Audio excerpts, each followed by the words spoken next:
Listen up or run for cover. Dropping knowledge from the people who have it to the people who need it. The real Brad Lee is dropping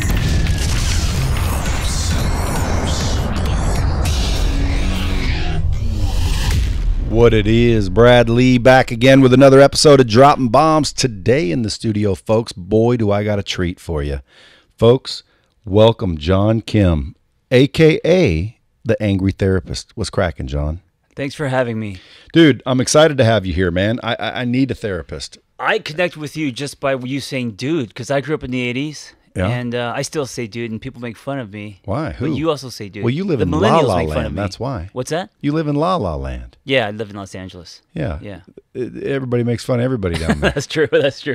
Maybe it's not the dude. Maybe it's the other stuff. Yeah. So, folks, if you haven't heard of John Kim, you can find him online at The Angry Therapist, IG, Facebook, anywhere he's at, Twitter, stuff like that. He also has a huge, I'd say, blog, yeah?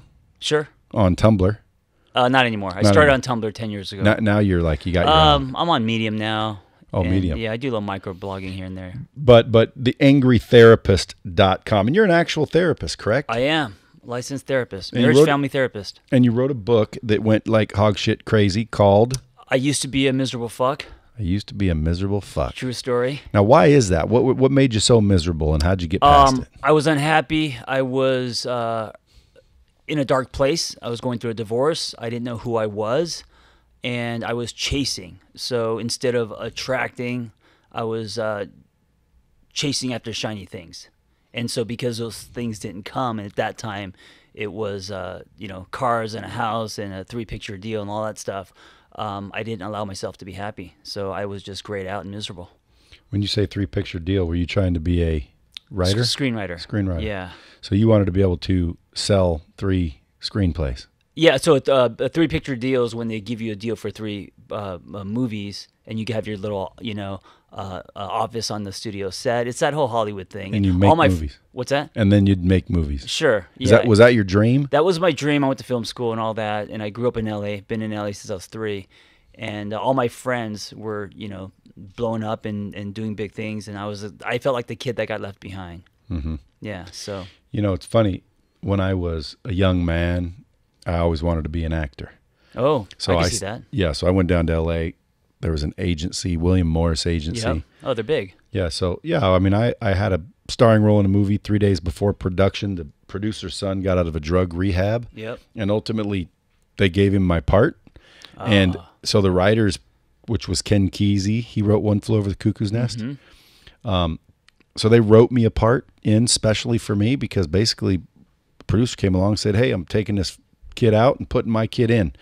And so once I realized what that was, I'm like, so the person with the money gets to make the decisions? Right. And they're like, pretty much. So I'm like, okay, give me a minute. I'll be back. So I went to go become a millionaire. I thought it'd take a year. I thought it'd take a year or two.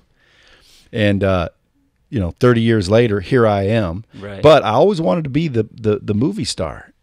Yeah. So you're actually, you know what? You're handsome. You're charismatic. Well, I could totally see that.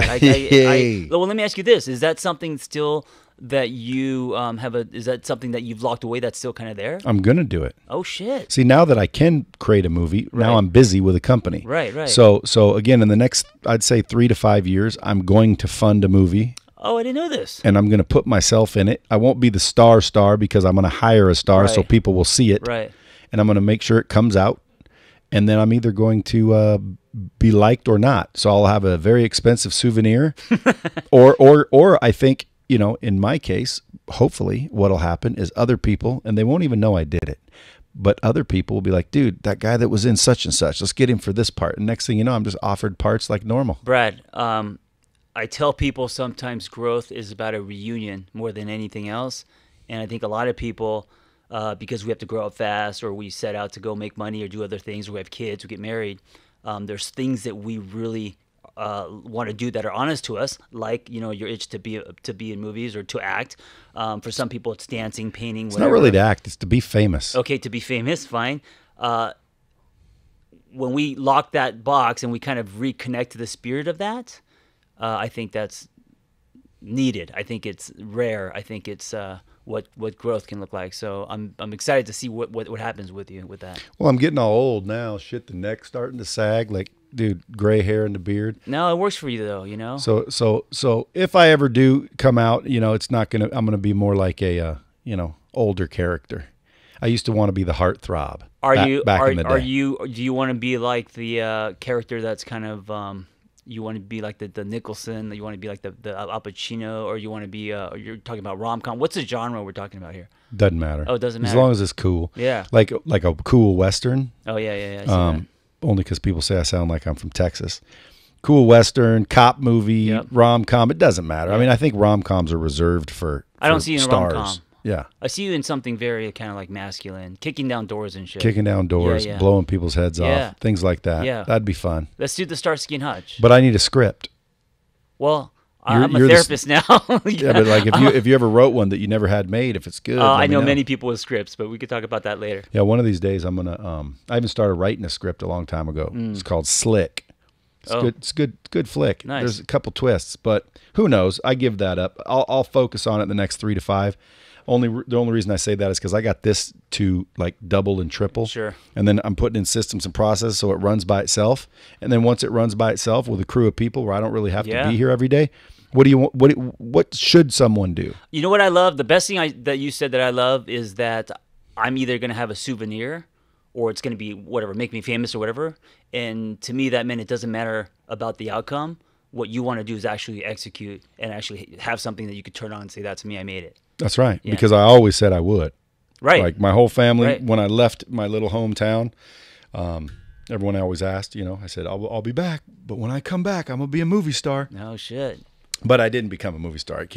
I became a multimillionaire. Well, that's really good too. Yeah, well, it's not all it's cracked up to be. Well, I don't know. We'll see when I get there. Well, when you get there, you probably be better because you already took the, hey, what makes me happy? Well, here's the thing: if I was there in my 20s, I would be the douchebag in the Ferrari that's an addict and all that stuff. Yeah, I wouldn't have been able to handle it at all. Zero. Well, that may be true, and I'll tell you, if I would have ended up a movie star, I probably would have been the, True. Oh yeah. I mean, not good. Could you handle fame in your 20s and 30s? I mean, No. Yeah, I mean, No, yeah. but I could now, and it's like Right. now realistically, you know how I know I'm more worthy of handling it because realistically, I say it now as almost like a dream, but I don't know if I actually would want it because sometimes I'll go out and I'll do keynotes and I'll be invited to these conferences with entrepreneurs, basically as the the main attendees. And because I started this company from scratch and I'm a high school dropout, my story's somewhat known because I get to hang around some of the more famous people Sure. in that space. I do kind of get swarmed a little bit at Yep. these events. And quite frankly, it's like not everything it's cracked up to be. Yeah, sure. So I don't know if I'd actually really do it. I wish I knew a therapist. So what's funny is you're an actual licensed therapist. Yes, that's true. And you practice. You don't believe me, do and you I practice. should have brought my fucking license. I knew it. And you do it. Every I day. do it. I Yeah. do it. Yeah. I've worked from nonprofit residential to treating women with eating disorders to the millionaires and billionaires in Malibu and those private rehabs to a full private practice to online. And now, since I'm an author and writing and busy doing other projects, I see like 2 or 3 clients a week just for, my own sanity and giving back, mostly online and on the phone. So when you say you used to be a miserable fuck, now Yes. listen, I get a lot of listeners. I got people that are chiropractors, doctors, dentists, blue collar workers, lumberjacks. I mean, I got a whole, Sure. mix. Sure. If anyone's listening right now and they're thinking, dude, I am a miserable fuck. What do you think the way to what's some of the steps that you would recommend that if they were to come see you, Yeah. what would you say to them to start getting them to find their own way out of it? I'm all about looking inward. So it's not about what to do on the outside, XYZ, like, yes, whatever, go to the gym, fitness, like all that's real, but it's all about, for me, an internal journey, It's basically, how are you hanging your life? Do you like yourself? You know, that's one thing I didn't even like myself. It's actually easier to love yourself than to like yourself, because love is a choice. That's right. You can love we love our family, and there's people that we don't like in our family that we choose to love, and it's the same thing with us. I didn't like who I was. I wasn't proud of anything I did. You know. How did you fix it? I started to set myself up for experiences where I started to kind of be, oh, okay, I'm kind of good at this. I like this about me. A lot of it was based on character, who I was. I decided to be vulnerable. I decided to be transparent, you know, which a lot of men are not, right? Yeah. I started to show myself. The biggest thing is I stopped exchanging my truth for membership. So especially me growing up in entertainment, Hollywood, that whole scene, there's a lot of veneers. There's a lot of people being fake, and I'm sure, you know, being wealthy, you're probably around a lot of veneers, or, you know. I said, I made a promise to myself, and I said, I'm not going to exchange who I am or my truth or what I believe for validation or approval, or to be a part of something, a club, a fraternity, the entertainment business, like whatever it is, right? And so when I drew that line, now the soil is kind of rich to actually, okay, well then who is John Kim? And then I found things like CrossFit. I bought a motorcycle when everyone told me not to, got some tattoos, started working in unconventional ways, you know? And that was all honest to me, right? So that was for me. It was just something that felt right? It felt right, and I knew that if I was going to help people, I wasn't going to be the guy with an office and those little silver balls with a couch and the Kleenex. I was going to be the guy that's like, let's go for a hike, you know? And then so I started to actually do things that you weren't supposed to do as a therapist. So I called myself a coach. And at the time, there wasn't a lot of coaches. I mean, there were like Tony Robbins and stuff, but there's a lot of business coaches, but not like wellness coaches. Yeah. So I was kind of the first to start my own school called Journey, JRNI. And I started that in my underwear because I had a problem with the clinical training that a therapist goes through to become a therapist. It was long and lonely. Why JRNI? Because Journey is just a different way to spell it. But JRNI? Yeah, because I don't want to. Thought it was an acronym or something. Yes. No. It's like you know the kids, they spell weird things all weird now. Yeah. Because if you spell it normal, then it's not cool. Then it's normal. Exactly. So when you say you were doing things you weren't supposed to do, therapists aren't supposed to go outside? Well, starting with me showing myself on a blog called The Angry Therapist, therapists don't usually show themselves, right? Yeah. If I wasn't doing therapy with you and you start asking me personal questions, I would ask you where that's coming from and why you're asking me that. I wouldn't actually answer you. Yeah. Well, Right? I mean, I'd because flip it. Yeah. Yeah. And so therapists aren't usually supposed to show yourself. And because of, you know, the internet and blogging was all kind of new at the time, I used it as a kind of a therapeutic tool for myself to journal. I just hit post every time. I had no idea anyone would read it. And then people started reading it. And I think they thought it was interesting that a therapist was pulling the curtain back. And here's this like Korean guy who just got a divorce and he's trying to find himself and he's growing his hair long and buying a motorcycle. Like, I think they thought it was like, I humanized myself. Yeah. And so I think they're like, oh, this is interesting. I've never seen a therapist do this. So it's like I have a buddy of mine. He's a gynecologist. Mm-hmm. He always, like, there's this patient he keeps telling me about, comes in, keeps like up on the table, the examination table. She keeps asking for a kiss. He's like, I that's not kosher. Like I can't. This is not good. So his patients? Yeah, but she won't quit asking, especially when they're on the table. Like this one patient you're saying? Yeah, the one Right. patient. The last time she was in there, she's like, please, one kiss. He says, look, lady, I probably shouldn't even be fucking you. Right. It's not good. Okay. But at the end of So the you should, you know what? You should do comedy then. Oh, okay. You should do You know, I comedy. did comedy. My buddy is a comedian, dared me, so I went up on stage, did 20 minutes. That's fucking terrifying. You know, it's a lot harder than you think. Oh, I can't However, imagine. I'm a kind of a natural at it, but from a professional looking at me, I wasn't very good at all because I didn't know how to set up the jokes, and I probably belabored the point Yeah, but too you much. know what? You do what I do, which is the straight face, the deadpan, and then the sarcasm, and then it's kind of like this punchline shocking, like what you just did with the gynecologist. I didn't see it coming. I didn't see it coming at all. So But it wasn't that funny. so this journey, what is that? Journey is a startup I co-founded with my when I was frustrated with the therapist journey, and it's an online school. We could actually use your whole studio here. It's a 20-week program, and we certify life coaches. So we're helping people create practices that are more honest to them. So they're real people. They're like So you're showing other people how to like do what I did. yeah stop being miserable fucks. Stop.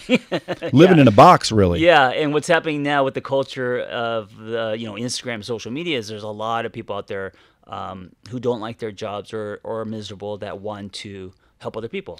Dude, you know what's funny is I have a little social media following. Yes, you do. And so when I post, I see, I get 10, 20, 30,000, likes or whatever they're called, views, some comments. The other day I posted one where the headline said, "Don't quit your job before seeing this." And that post got a shit ton. Oh, yeah. Like over 100 and some thousand. I mean, just when you said that, I want to know what this is. Like, me personally want to know what the answer is. Right, but at the end of the day, that just tells you a lot of people want to quit their jobs. Oh, my God. Because I think most people are unhappy with their work. Why do you think that is? Fear,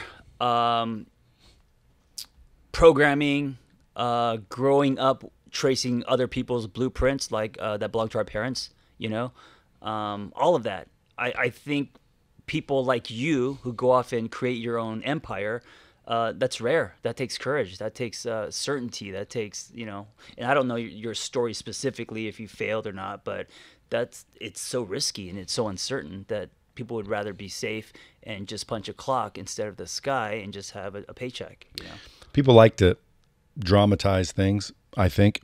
People ask me before, what'd you do when you hit rock bottom? Because I used to be homeless on the beach. Oh, and I'm like, that. dude, it's the beach. So Right. It wasn't really homeless. It was a choice. Which beach? Malibu. Well, That's a nice beach. yeah. So I mean, I was down in California trying to be a little actor, Right, and, right. and I didn't have any place to go because I basically went down there with no money like a dipshit. Yeah. But at the end of the day, dude, I slept on the beach for a couple weeks by choice. It wasn't like, oh, poor Brad. But when they said, well, what happened when you hit rock bottom? And I'm like, I've never hit rock bottom. They're like, didn't you say you've lived on the beach? And I'm like, well, yeah, dude. But number one, it was a beach. Yeah. How bad can that be? To me, rock bottom is way worse than I don't think I've ever failed or hit rock bottom. Like I've, obviously had no money before, and I've slept on the beach by choice. I could have went home. I have a lot of clients, and also me hitting rock bottom was probably my divorce. Usually losing something that matters to you. So custody, divorce, jobs, family. So since you're divorced, do you think if you could rewind it all, do you feel like it seems like when everyone's going through a divorce, they always fear the future. Yeah. Like, she's going to go find someone better, Sure. and I'm going to be lonely. Well, also the divorce in our society stamps salvaged on our head, right? I think more so for women than men, which is unfair. Stamps what on your head? Salvage or defective, Oh, I or gotcha. like now that you're divorced, you're Loser. whatever, loser, or Yeah, something's wrong with you. Yeah, and there's something wrong with society's take on divorce, I think, because for me, divorce was a rebirth. Divorce was the most painful thing I've been through, but also if it wasn't for that, it repositioned me to where I am now. Like I would have never went on any kind of inner growth or journey. I would never became a therapist. I would have never helped anyone. You know the number one cause of divorce? I mean, I would say, I know the number one cause in fighting is usually money. And I think communication is one of the things that we lack most in relationships. I believe, this is just my belief, the number one cause of divorce is marriage. You did it again. See? You did. That was good. But I knew it was coming. But I do. I like it. I I mean, like it. I think it works. If someone were to ask me, should I get married, my answer would be no. And it's not because I have a bad one or I don't believe in them. I just think we were programmed to believe we need to be actually quote unquote married. Sure. Because think about it. The piece of paper with the state is all that there is when it boils down to it. You can go into a church, get married in the church, never submit the document. I agree. And people will say, well, you're not really married. I agree. Okay, so if that's the case, if that's true, we're not really married because I didn't turn in the certificate and the state didn't record the fact that we got married, and now I'm legally and technically married, then the difference is the piece of paper filed with the state, correct? We should be concerned less with marriage and more with how we fight, the spaces we create, active listening, like all of that shit. You're right. Marriage doesn't guarantee anything. Actually, what marriage does is put a black light to whatever's wrong. because it puts more pressure. And not only that, when you marry somebody, you're not even marrying the real person. Usually you're marrying their best, representative. This is why I think long distance doesn't work, because every time you see each other, you're just getting kind of the honeymoon, the people on best behaviors. You're not seeing the dirty socks on the floors. And what do you think about infidelity? What about it? Like, in your mind, I've heard people say, "Oh, everybody cheats," and then I've heard other people say, "Oh, not my girl." I think infidelity is complicated. I think it starts from drift, and I think there are hairline cracks that happen way before that we don't want to look at, and then we, end up going berserk because someone cheated on us, and then when we play it back, open the black box, we'll see, oh, well, yeah, I didn't talk to her for this measure, or I ignored her here, or I didn't create, or she, I saw signs and I ignored all of them, and of course, someone cheated, and usually it's from emotional drift. Yeah, it's not just because of sex. 1,000%. Yeah, I mean, as far as I know, like back in the day when, I've been known to partake in some activity. Not necessarily after I was married or anything, but right, definitely when I was dating. Like, sometimes you go out, you're drinking, right. Next thing you know, you fall into something, boom.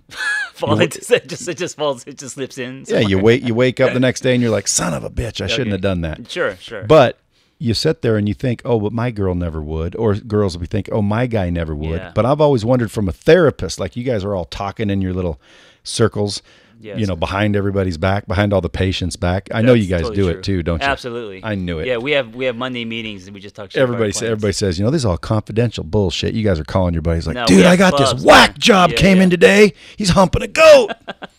He literally told me he's humping his goat. That's what your movie should be about, and you should be the therapist that does that leads that behind the scenes talking shit about the clients. Yeah, well, I mean, you guys have to do it.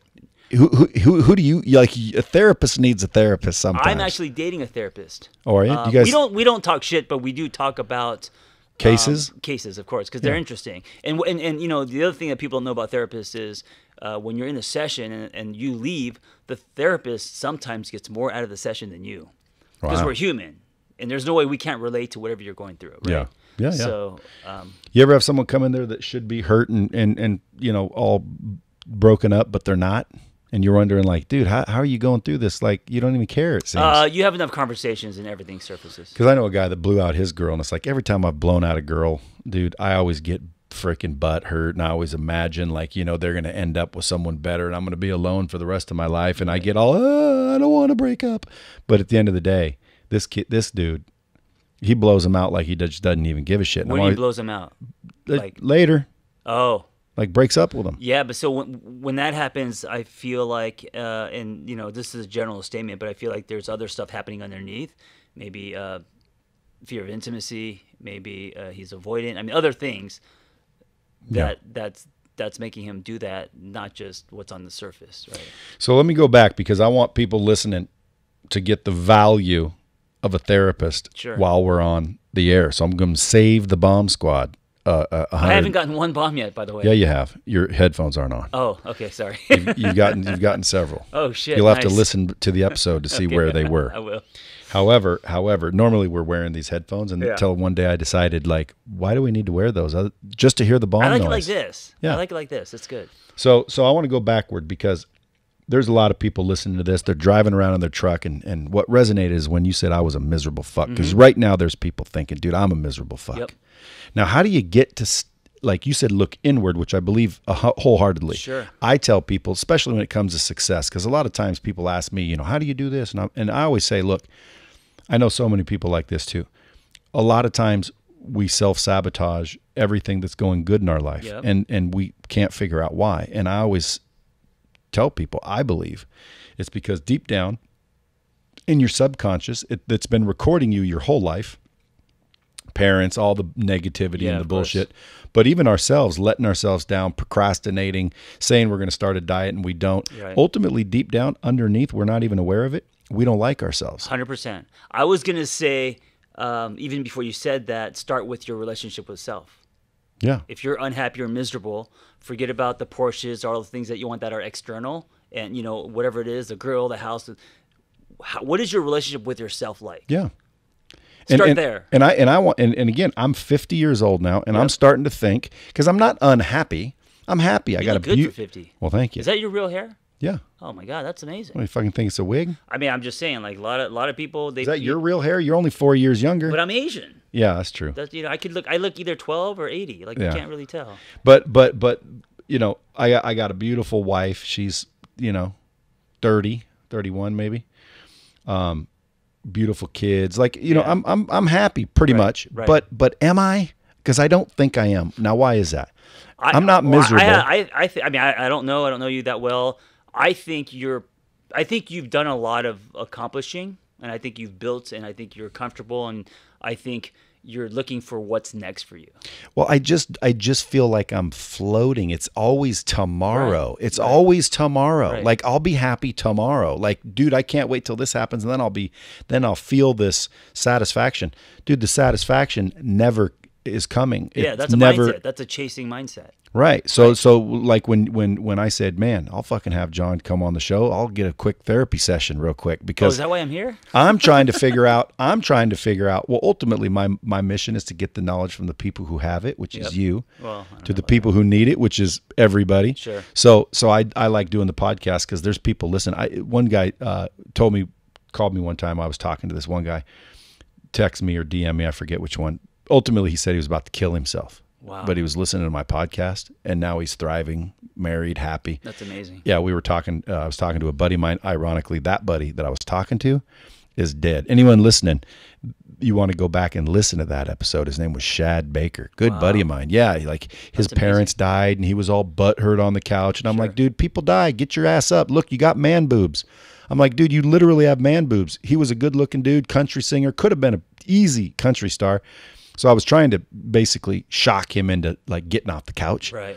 Well, it worked for someone else that was about to commit suicide. Wow. So I always like doing stuff like this. But ultimately, in my mind, I'm thinking I'm driving around the truck. I'm a miserable fuck. Personally, I'm not miserable. I'm quite happy. Yeah. However, I don't feel like I feel like there's something that I'm missing, and I think it's because I keep looking outward. And 100%. When you said I looked inward, yes. So how do we get to know ourselves? Like who am I and what do I like? And are there exercises or something I can do to start introducing myself to myself? I think it's a process. I don't think you're going to do it on a seminar or a workshop or a retreat or even reading a self-help book. I think you make the decision that on paper that you are happy and things are okay and the sky's not falling, but inside there's something missing, right? Mm-hmm. Once you're aware of that, you decide to go on this inner journey. And so like even when we were talking about RNI. No, right. Yeah, what you were talking about earlier, like your desire to be an actor, and I know we're kind of joking around and stuff, but no, there's truth there, right? So then what would that look like to explore that? I think the journey in exploring that is going to connect you more to you, and that may actually make you happier. Like, because that's fulfilling. Right? That's not chasing something that is kind of shiny. I mean, ultimately it could be because it's a movie and all that, but it's connecting to yourself. So I found that in one of the reasons why I bought a motorcycle was because some of the happiest times of my life was when I was 12. And in the 80s, my parents bought everyone dirt bikes. I mean, not my parents. Everyone had dirt bikes around me. My parents wouldn't buy anything. So they bought me like this little Honda Spree scooter, which was more dangerous. And I remember riding that thing with just like flip-flops and no helmet and feeling the most alive I've ever felt in my life. Then I got married, no motorcycle, dad, no more. It was always no. And when I got a divorce, I was like, fuck it, I'm going to buy a bike. Bought a motorcycle, and by myself, just experiencing that reunited me with that 12-year-old boy. And I don't drive a motorcycle to be cool. Every time I get on that thing, I'm connecting back to me, right? So moments like that where you start to feel like, oh, this is who I am. I did that with CrossFit. I found CrossFit, and I started to get into it, and I pushed myself harder physically than I ever have. And I got to know me and my body and how far I could push myself, right? Writing. I thought I was a failed screenwriter. That was my false belief, right? I labeled myself as a failure. Then I started blogging, and now I'm a published author. So I reunited with a writer that I thought was a piece of shit or couldn't make it, right? Now I'm writing in in a different form, different medium, right? So things like that, as you connect to yourself, I think you start to feel fulfillment, you start to feel meaning, and then the byproduct of that is the success on paper, right? The houses or whatever you want as far as money and companies and stuff. But I always say that we have a pseudo self and a solid self. Have you seen Fight Club? Yeah. All right, so Fight Club is really about one person. Dude, you're already violating fucking rule 1. Which is don't talk about it. That's true. You know it's a movie, right? Yeah. Okay, so You know his name was Robert something or another? Whose? You know, the guy with the bitch tits. Okay, yeah, right. His name was Robert Paulson or something like that. Right. Yeah, I'm not talking about the guy with the bitch tits. I'm talking about Edward Norton and Brad Pitt. Yeah. Okay, so Edward Norton was very pseudo, right? Didn't know what he wanted to do, drifting around like a leaf, buying IKEA furniture, couldn't sleep, insomnia, all that kind. Like he's just invisible, right? No one. He wouldn't walk into a room, you wouldn't even know who he was. Then he met his self, which is Brad Pitt, and that's his solid self. That's his authentic self. That's his true self, right? That's a 12-year-old John Kim who was breakdancing and fucking on the scooters. He started listening to Brad Pitt, which is his truth, and then through that collision, he formed a movement. You know, he started getting laid. Yes, they're doing bad things, right? But we all have this. We all have a pseudo side and a solid side. What about a dark side? Well, depending on how you define dark, Yeah, that would probably be pseudo. If you're talking about like drugs, alcohol, and bad behavior. Just like evil shit. Maybe not evil, but like, bad behavior. That's probably pseudo. That's not coming from a healthy place. So your authentic self is always healthy. It's always a healthy spot. I don't like the word healthy. I like truth. It's honest, right? So whatever's honest to you. So for example, I like fishing, Sure. right? Okay. I like fucking fishing. Yeah. But I don't like deep sea fishing. Okay. It's fucking work. Right. I don't like work. Right. I don't like manual labor. Okay. So what kind of fishing do you like? The Just, canoe and the lake. the Trout, lake that's right outside. Trout, river. All right. Where I can cast and reel with one hand. Okay. I don't need fucking Okay. put my shoulder into So it. that's a great example. If the pole's strapped to Right. you, it's too big of a fish. Okay, so so that's a great example. So the deep fishing with the expensive equipment, the shit you see on Instagram, and they look like real, like George Clooney and shit in those movies on the big boats. That's projection.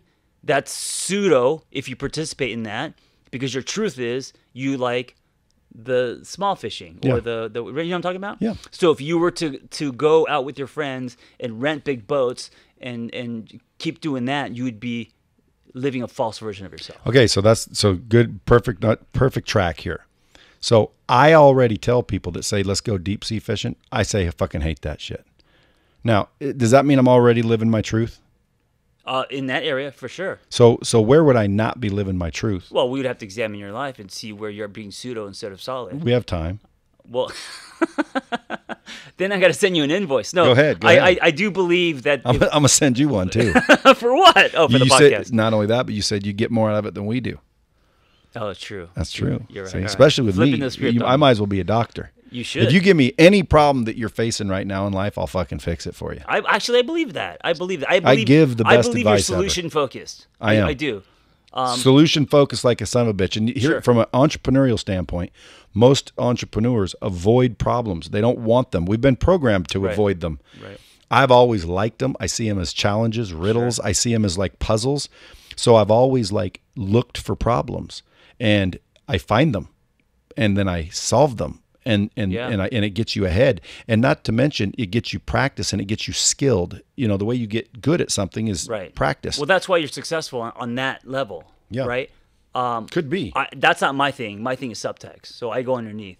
I like that movie where Jennifer Aniston was like, I don't want you to do the dishes. I want you to want to do the dishes. Yeah. Right. I understand what she's saying. So. Maybe it's because I'm trained as a therapist or what it is, but it's the same thing when a couple gets together and then like you want to have sex with your girl and she's like, hurry up. Oh, 100%. You're like, I don't want it. Right. Exactly. Like, dude, you can take the same example of the dishes and say, I don't want you to give me head. I want you to want to give me head. Yeah, right. Exactly. Yeah, 100%. Because again, if a girl ever said, go ahead, hurry up, I'm done. Exactly. No, I'm on, unless I'm 25. But now at 46, you're right. If she's like, yeah, just have a quickie, you just because then you're like, well, there's no connection there because I could do that by myself. Yeah. Yeah. Technically. Yeah, technically. So listen, and by the way, I don't have ADD. No, But- we but- both do actually. We're bird walking constantly. Well, it's just I keep wanting to come back, but I wrote down the word inward because people listening Yes, to this, inward. I want them to be able to find some solace after this episode. All right, there's something called the hero's journey. Joseph Campbell coined this. And speaking of movies, everyone has a hero's journey. It doesn't matter if you're Jesus or Luke Skywalker. We all go through a journey. So I'll just really simplify it. You go from the comfortable to the uncomfortable. You have to slay your dragon. When you slay your dragon, you come to the village changed, right? You come with a different story. Most of us can apply that to our external journey, but we can't apply that to our inner journey. And when I say look inward, know that there's going to be an inner journey. Where and you're gonna know have that it's going to be uncomfortable.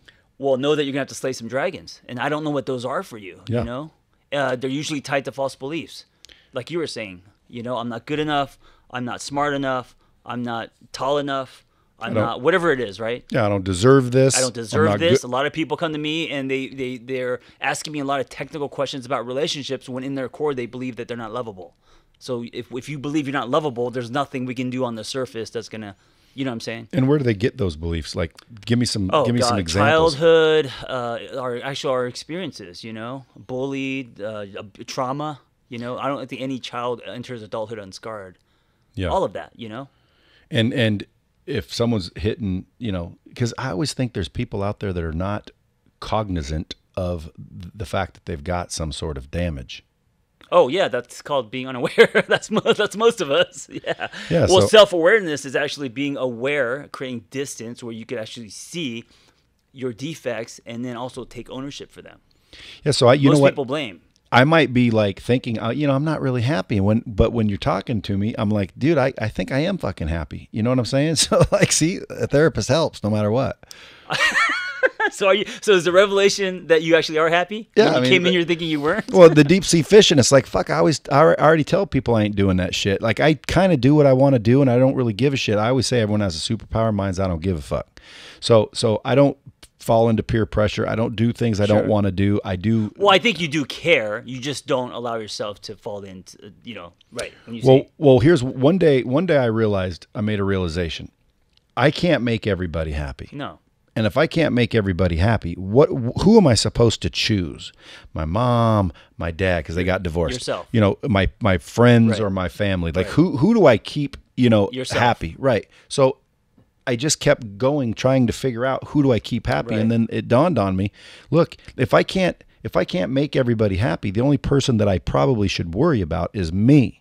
Well, Like if I can make myself happy, Right. well, then it doesn't matter what these people, I forgot who taught me this, but a long time ago I heard, your opinion of me is none of my business. Sure, I love that. I've heard that too. So that's what I mean by I don't give a fuck, because I don't give a fuck Yeah. when it comes to that. Like I do care about people and I do want people to like me. If you didn't like me, I'd be like, oh, that's a bummer. Sure, of Because I want you to, but I also don't care. Like I'm not gonna worry because guess what? Everyone's not gonna like me. I think everyone should. I'm a great dude. Right. I help people. Sure. Ethical as hell. Integrity like you wouldn't believe. But I realize everyone's not going to. And as soon as that sunk into my head, I started to feel better about trying to please everyone and trying to impress everyone. Yes. And I started to worry more about me. Is that Yes. looking inward? That's 100% looking inward. I also want to say that if everyone likes you, no one likes you. Right?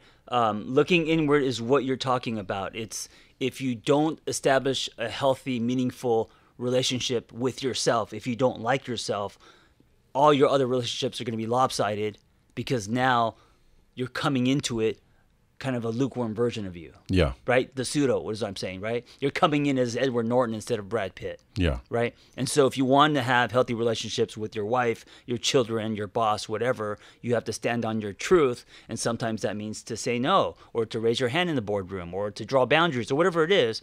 And most people are too afraid to do that because they want to be liked so bad. Because they don't have a sense of self. So if you want to be happy, if you don't want to be miserable like I used to be, you have to start with you and develop a relationship with you. And that shit takes time. And that takes a journey. So basically, you know, going back to how we started, do you like yourself? Not love yourself. Do you actually like yourself? You know, if you could pull yourself out of self, would you actually hang out with you? That's the thing. I'd fucking love me. I know you love you. Like I'd be like, dude, I'd be over at my house every day, chit chatting. Right. It could be funny. And you know what? I'm not trying to be like, I'm not perfect, but I finally like me, right? I finally be like, okay, if I met you, John Kim, and I'd go riding with you, I'd go fishing with you. I think you're kind of a cool guy, you know. And that's self-worth to me. And that means something. And that's valuable. Because now, and as long as you're being honest about it, not like just, you know, fucking around, but if you really genuinely do that, that's going to show up in behavior. You're not going to minimize when it comes to punching the clock. You're going to go build your own thing. You're going to choose a relationship that's healthy. You're going to go and buy yourself a Porsche if you feel like you deserve it. There's so many. You're going to go do the small fishing instead of the big fishing. Whatever it is, right? And then your life starts to look different. And I think the people that surrounds you are going to be people that like you for you, not because you're trying to put on some act or you're someone else, right? So then now your relationships are meaningful. And now you have more meaning in your life, which is going to create joy and engagement. And now you're living in color instead of black and white. Then you get married and fuck it all up. Then you get married and fuck it all up. But you know what? Then you get divorced and you start all over again. It's a circle. So your divorce was the most painful moment in your life, you said? Yeah, it was Why a is that? huge, because I was so in love. And by the way, a lot of people mistake intensity for love. And a lot of our earlier experiences, because I met her when I was really young, yes, I was so in love, but was it healthy love? I don't know. You know what I'm saying? So it was very lightning in the bottle. And now I believe that is more dysfunction. You know that whole thing, locking eyes across the room and fucking being inseparable and this enmeshment, codependency. I think Disney movies and you know, movies like The Notebook has made us believe that that's what love looks like. But I think mature, healthy, sustainable love is more about peeling an onion. So when you feel that much attraction, I think it's a red flag. Really? Yeah. So Yeah. you shouldn't even want that chemistry. No, of course you should want chemistry. You don't want to be with someone that you're not attracted to. But I'm talking about the sticky. I'm talking about enmeshment, codependency. But that's what people are looking for. Well, because we've been programmed, and because of romance novels, and well, not romance. That people don't read romance novels. Here's how you know I've grown up. Before, if I broke up with a girl or ended up alone, I'd be looking for another one. Yeah. Now, if I got divorced, done. Yes. I mean, I'll date, but I am not looking for one. I think that's Probably at least 3 to 5 years. Well, I just want to hang out with me. Right, but that's a sign that you're comfortable with self. So a lot of people go from one relationship to another one, like lily pad, because they're not comfortable with themselves. They need to be with someone or have a trophy or something To feel better about to themselves. fill holes inside. See, trophies too, because I always got trophies. Yeah. Oh, did you just hit a bomb? Yeah. You just, I just sold another book, and it's called Single on Purpose, and it's just that. It's that we should be single on purpose until you're ready to actually invest in something, because the only thing that's changing around us are faces, because we're just jumping. And this is, I think, the problem is, a lot of clients I have are especially a lot of women post 30 feel like there's a ticking clock, and they're completely unhappy because they're not in a relationship. And it's like, what about the relationship with yourself? And they're like, oh, well, who cares? I don't want to. No, let's start there, because if you do find a relationship and that relationship with yourself is bad, what are you bringing to the table? Desperation? Well, is it possible that someone just doesn't like to be alone? None of us like to be alone because we're not meant to. We're tribal creatures. But, I mean, there's a difference between the feeling of loneliness, which we all feel, right? Or lonely, like being lonely. You know what I'm saying? Yeah, a lot of people Brad Pitt in internalize that it. movie, he was cool. He was cool. He didn't need to be anybody's buddy. He could be all by himself for days in a room. That's what the solid self looks like. And that's what attracting looks like. And also, because you can feel that, people want to be, well, that's why he was the leader of a movement, right? People wanted to follow him, and girls wanted to have sex with him. Like that was, and it wasn't coming from a narcissistic false place. That's kind of who he was, right? Mm-hmm. Yeah, I want to be Brad Pitt. Well, you already got the name down. Yeah. So how do we get there? You find yourself. You start looking around. You start figuring out who you are. What's your truth? You start pulling from your solid instead of your pseudo in all areas of your life. With your relationship, You know, like you just gave me the example about the fishing boats at work. You know, a lot of people are afraid of their boss. A lot of people don't, you know, just disappear at work. They just want to be safe. They don't take risks with their friends, with their family. Maybe that looks like drawing boundaries. Maybe that looks like doing shit that you've always wanted to do, but you couldn't, like buying a motorcycle. Maybe that means taking a trip, maybe whatever. And through those decisions, you go on these little mini heroes journeys, and you always come back because there's nothing more convincing than an experience. So giving yourself new experiences where like, oh, wow, I did that. I built this. I made this, or like whatever it is, right? That gives you confidence and a sense of self. Do you believe people can change? Oh, 100%. I don't believe it's easy, but I believe people can change. You know what's funny is like with fitness, people know how hard it takes to transform a body, right? They know that if you go into the gym and do a set of push-ups, it's not going to change your chest the next day. But if you turn that into a lifestyle with the right diet, they know that will change. But when it comes to wellness and therapy, they expect it over the weekend or after one session. It's like, no. I mean, it's just like, I mean, think about it. You're trying to rewire and have revelations about your internal belief system, and you're trying to change all that, and you want that to happen in 2 sessions? Like, how is that possible? What's your average, like how long would that take? Oh, it depends on the individual and where they're at and what their problem is, you know? Now, you have a Angry Therapist podcast, correct? I do. And It's like yours, it's unrehearsed. yeah, ours, clearly. Yeah, I like it. I like it. So folks, if you guys want to hear some good shit, go make sure you subscribe to the Angry Therapist podcast. But also, I want to talk about that daily text message you send out to people. I do. I send out text every day. It's more of like a program. So Mondays there's a challenge, Tuesdays there's something, Wednesdays inspirational, whatever. And then Friday I send out a link to a private Google Doc that only you have access to. So it goes deeper and it becomes more than a text. It actually becomes an article. So if everyone's listening right now and they're saying, hey, I dig this dude, how do they get signed up for the daily text? Just angrytherapist.com. Everything's probably there. Yep. TheAngryTherapist.com, folks. Make sure you go check that out. Listen, I want to know one thing. If I literally wake up every day, and because a lot of people wake up, they're not even happy, right? Sure, they're miserable Zombies. fucks. They're miserable. Zombies, yeah. You know, like I got to go to work, but they're always complaining. Right. Okay? They're just going through the motions of life. Yeah, I'm sure a couple of them work here. I mean, I'm at the end of the day, there's just people that are just not happy. Right. And I always tell people, like, if I gave you, like, think about it, if I just handed you $1 million cash, Yeah. would you be pumped up for at least a day? I mean, would be pumped up for a day, but have you heard of all those lottery winners where their lives turn upside down and they end up like in dumpsters and shit because they won that money and they weren't happy Well, I hear inside? the story, but I've never met one. I think that's a bunch of bullshit. Do you? Fuck yeah. Oh, man. But answer my question. If I gave you $1 million, would you be pumped up for the day at least? Oh, 100%. So not many people could piss in your oatmeal, right? No. Now, let's pretend $1 million would get you pumped for a week. Yep. Some people would be pumped for their whole life. Sure. But I'm not arguing that money's not real. Yeah, but financial security equals freedom. I'm not going to be the guy that says money doesn't, Yeah. No, but watch this. Because when I do this for people, they start to realize, oh, shit, like that makes a lot of sense.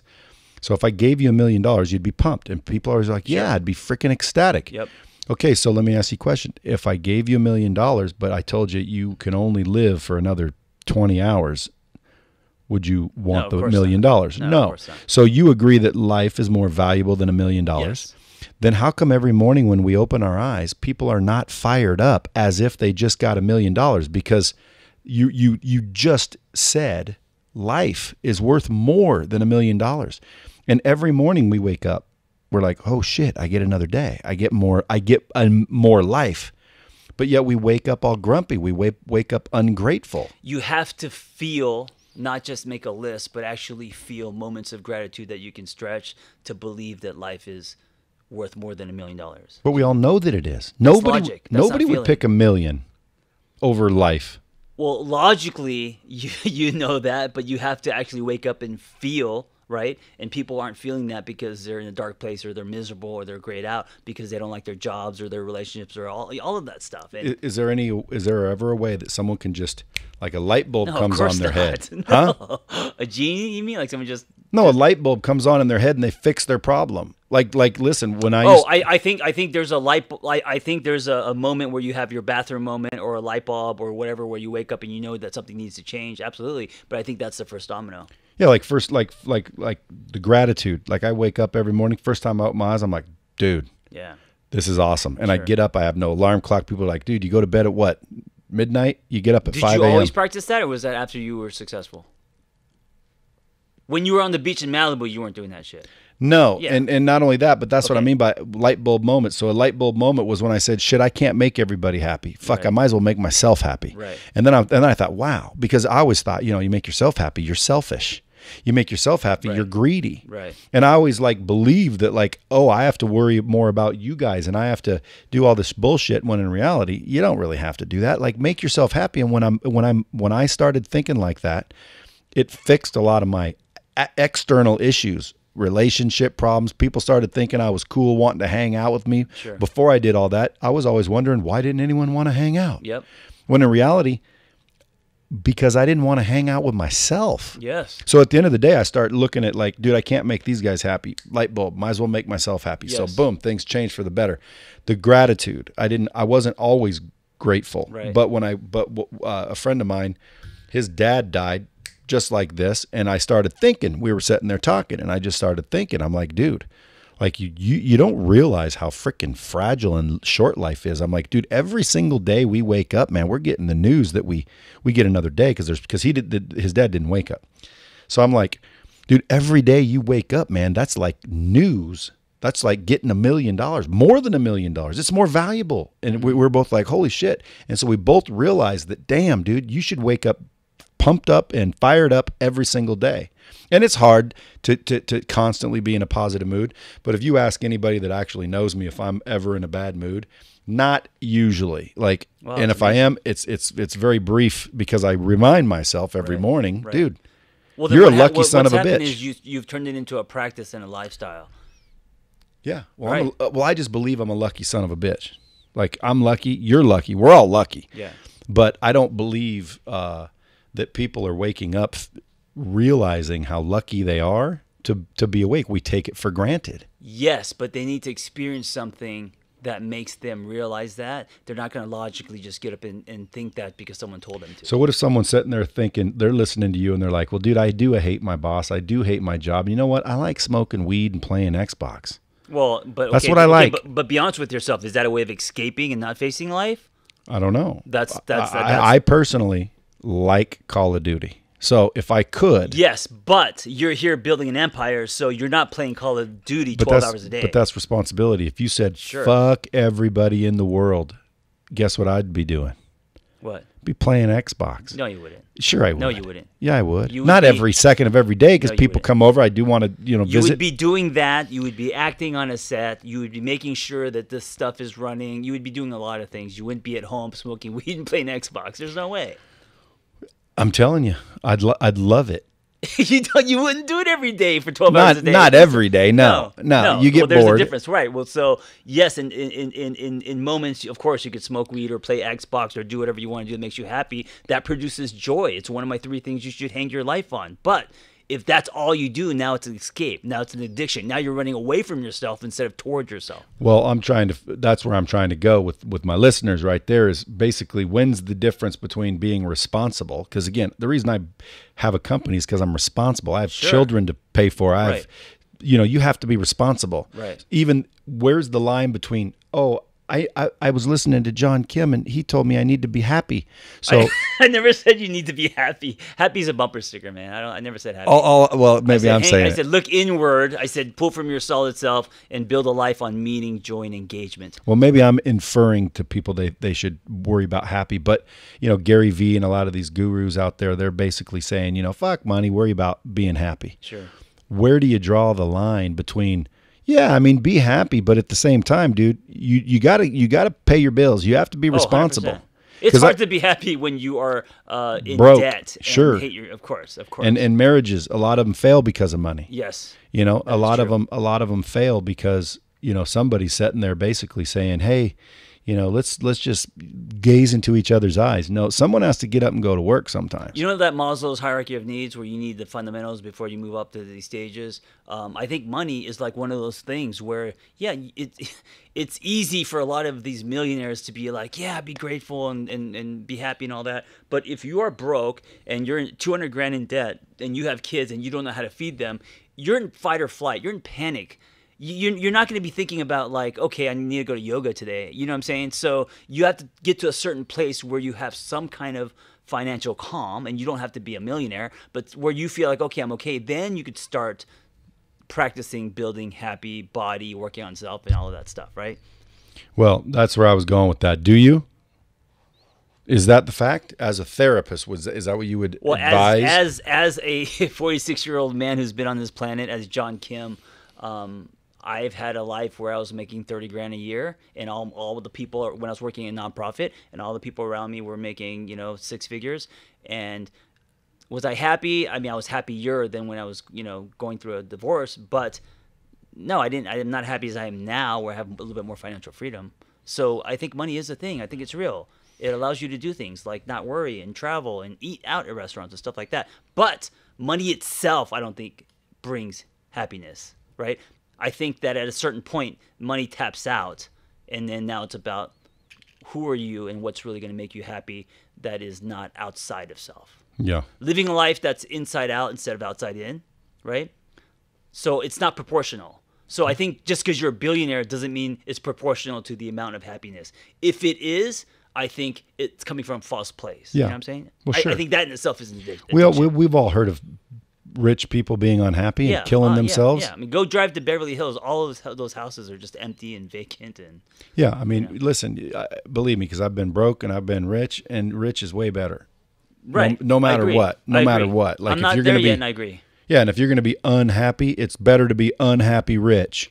Like if I was going to get a divorce, I would rather get a divorce if I had 100 million than I was broke. Well, rich gives you freedom. Right. So again, if you're going through a divorce with no money and you're getting to have to pay the bills and every dime you make has to fucking go to the divorce, and you think she's out there humping somebody with a way bigger dick, and then you always do that, right? Well, that's a different conversation. I don't think it's about the size. Oh yeah, dude. Anytime I was breaking up with a chick, I'd be thinking, some dude's going to be over there like Pepe Le Pew, just making love to her all perfect and shit and putting her on a pedestal and doing all the things, But that was just my mind playing tricks on me. Yeah, that's called insecurity. Because every one of them always wanted to come back. Oh, really? All of them. Oh, okay. Every single one of them. Still do. Matter of fact, they're all listening right now. How you doing, ladies? How you doing? But no, seriously. Listen, all I'm trying to do for the Bomb Squad is give them a little free counseling. And I'm trying to ask the questions I would ask if I was listening. Yeah, they're great questions, and I think you helped me, and we did a good job. We did some work guiding. We were like rudders today. If I read your book, who's your book for? It's for men, but what's interesting is a lot of women are buying it for their men because it talks a lot about man up. Well, not in that way. I actually don't like that. It talks a lot about being honest with yourself, integrity, making your bed, not peeing in the shower. Just a lot of things. To me, though, that's manning up. When you say you don't like that, what does that mean? I don't want to take away your definition. No, I mean, like, to me, when I say man up, it means own responsibility. Yes. Take care of what needs to be taken care of. Respond instead of react. And a lot of females out there, they have men in their lives that are children. Oh, 100%. I was one of them. Yeah, and they don't like it. That's why I wrote this book. Absolutely. So if I bought that book for my son, it would basically tell him to, in your words, man up. Absolutely. Yeah, and be a better human being. Man. Yeah, be a better man. Because it's not me putting it's not putting my definitions on what I think a man is. It's encouraging you to find your own, but to do something. But you said earlier we live in a fatherless nation. Yes, I like that. It's true. Because I agree. That is either gone emotionally or physically. Have you ever heard of a guy by the name of Stefan Arnio? No. He's a firm believer in that as well. Yeah. It's an interesting perspective, and I think more people need to share it. It's a great time right now with everything that's happening in the world, the political landscape, the heels of the Me Too stuff, for men to redefine themselves. So if anybody wants that book, they're just going to go to Amazon.com or AngryTherapist.com. Yep. Yeah, and you can pick up that book. If you guys want to go to the journey Is that Anger It's Therapist? journey.co, JRNI.co. JRNI.co. And that's a 20-week program? That's a school. It's an online school. Wow. Yep. And you work with people every day, Every day. teaching them how to be life How to coaches? be life coaches in a way that's honest to them. So if I were a life coach, you're going to teach me how to be a better one? Or if I want to be a life coach, can you teach me how to do that? Yes, and there's also therapists coming over, hopping the fence because they don't like the guidelines of the therapy world. Yeah. Well, I was asking myself, I was taking a little inventory, like what can I teach people? Like specifically, like what do I really know? And one of them is life. Like I said, I solve all your problems. I don't know why it is, but Yeah. I can give great advice. I think you would be a great life coach. Well, I give great advice. I just can't always follow it. You know, I don't know why. Well, either can I. Like I tell people, don't drink. It's just good advice. Right, but you drink all the time. Sure, but I drink. I go out. Matter of fact, the other night I went out and I had too much to drink. So you're And the coach that says, do as I say, not as I do. Yeah, but I give great advice. Like the best advice, Sure. John, is don't drink. It's poisonous to your body. I can't drink because I'm Asian. I'm allergic to that shit. One drink and I'm gone. It's poisonous to your body. You Okay. should not It is- drink. It's literally a poison. It ages your skin. Sure. It causes problems. Yes. You should not drink. That would be my advice. Now, I have no problem with that. do I drink? Absolutely. So this is my point. Like, dude, I give great advice. I just don't always take it. I can give a relationship advice. I could give freaking financial advice, Right. investment advice. You know, I always say Phil Jackson can take the Lakers to a playoffs game, but he can't shoot free throws himself. okay, that's me right there, dog. All right. And by the way, I can shoot some free throws. it's just, you know, I'm a little bit, I believe, like, for example, I could have a 6-pack. I know how to get them. They're not that difficult. Knowing how to get them. What's difficult is all the things you have to give up To get him. to get them. Because again, getting them, dude, anybody with abs will tell you it's I not think that abs are difficult. overrated. Well, nowadays, supposedly, by the way, like dad bods are the new thing, supposedly. Well, let's not go that way. That's on the other extreme. I also don't believe that. Yeah, I don't like think who that. says this shit? Just like lottery winners. Oh, lottery winners go broke. Bullshit. Do they? Dad bods are not hot. Dude, listen. But also, an 8-pack is not hot because we know that you have no life to get that 8-pack. Well, just don't ruin my dream. I was starting to get happy because dad bods are coming into style, and I'm thinking, okay, cool, finally. Oh, you have a dad bod? You know, I don't know. Do I? What is a dad bod? It's like, you know, I don't. A little pudgy. Yeah, A little, yeah. I got a dad bod, I guess. You know, I don't have a 6-pack. That's for damn sure. Well, but you got jokes. Sometimes when I take If you my have a shirt dad off, bod, but you got jokes. if I take it's my okay. shirt off, it looks like there should be an open heart surgery wound going Oh. down my chest. It's almost like, you know, I got to just like bulk up a little bit, tone it up. See, like, you know, I'm just Yeah, but I kinda- see some muscle down there. Oh, it's and, there, but it's underneath a layer of Yep. fluff. Yep. So going back to your relationship with self, I think you should get in the gym and like yourself. Does that mean I don't like myself? Depends on your definition. I believe that. Yeah. I believe that. I think if you're fat, you don't like yourself. Why? You don't believe that you deserve to be healthy. But I'm in a struggle. Why? Which is where I was going a minute ago. I also like myself to a point where, fuck, I like a donut now and again. Yeah, that's me. I do want an 8-pack just to look Yeah. awesome. Yeah. But at the end of the day, if that means giving up ranch dressing with my chicken strip, does that mean if I can't have a crispy fried chicken sandwich once in a while, I don't want the abs? All my friends are shredded. They're just Well, shredded. you live in They're- LA, Yeah, dude. no, but they're all fitness people. And would I want a body like theirs? Of course. Would I be willing to give up, like you said, a donut, a chicken strip? No, that's quality of life. I'm okay with 2.5 abs. I don't need 8. Yeah. You know. As long as But I also don't want a dad bod. but you know it's, Now that's not liking myself. well, most people are always envious of the person with the abs, but you got to look at the person with the abs. They're envious you're eating a donut. Well, the person with the abs, what is their life like? Because that's the life that's going to be a part of your life. So if they do nothing but eat rice and chicken and work out 5 hours a day, if you're cool with that, great. But if that's not what you want, then you better be okay with someone not having an 8-pack. So if someone's rolling around a little bit hefty, little bit hefty, Yep. back of the neck looks like maybe a pack of hot dogs, No. but they're happy. Is that better than a miserable fuck with an 8-pack? I think there's something in between those two. That you got to find? Yeah. Nice little zone. Yeah. Dude, I'd keep you here all day if I could, but I know you got to roll. So the daily text message, they can sign up for the for the daily text Yep, messages just go to the website. at the angrytherapist.com. Yes, thank you. And folks, if you guys want his book, go to Amazon and pick it up. I'm going to personally go ahead and give it a read because Are you? I brought yeah. you a copy. Well, thank you. Yeah. I love reading books, especially with my guests. What's funny though is like I should have read it before you came. Yeah. So I could have had a whole Yeah. bunch of. No, I like that you're reading it after because you'll be more impressed by me. Well, not. I'm better on paper than I am in words. Are you? Did you Yeah. write the whole thing? I wrote the whole thing. See, because this is the funny thing, dude. Someone wants me to do a book deal. They hired a ghostwriter. I'm like, I would never do. Well, writing's my thing, so yeah, I would never do. but I feel bad. Like I'm like I can't do that. I paid and everything. I need a book. I got excited. Wait, is it done? No. Oh. Well, there is a book that I could claim as mine. Yes. Oh, you don't like it. I don't. No, I'm not going to claim a book's mine unless I wrote it. Because what I believe when you say you wrote a book is you wrote the fucking Yeah, book. yeah, like yeah. the words are mine. I don't mind if they edit it. You know what I'm I saying? have an editor. Of Yeah, I mean, I course. don't mind if they correct it and maybe change some prepositions around or Sure, something. sure. But at the end of the day, like should come from your- I your- need to write it for me to be proud of it and to go out and own it and get on talk shows.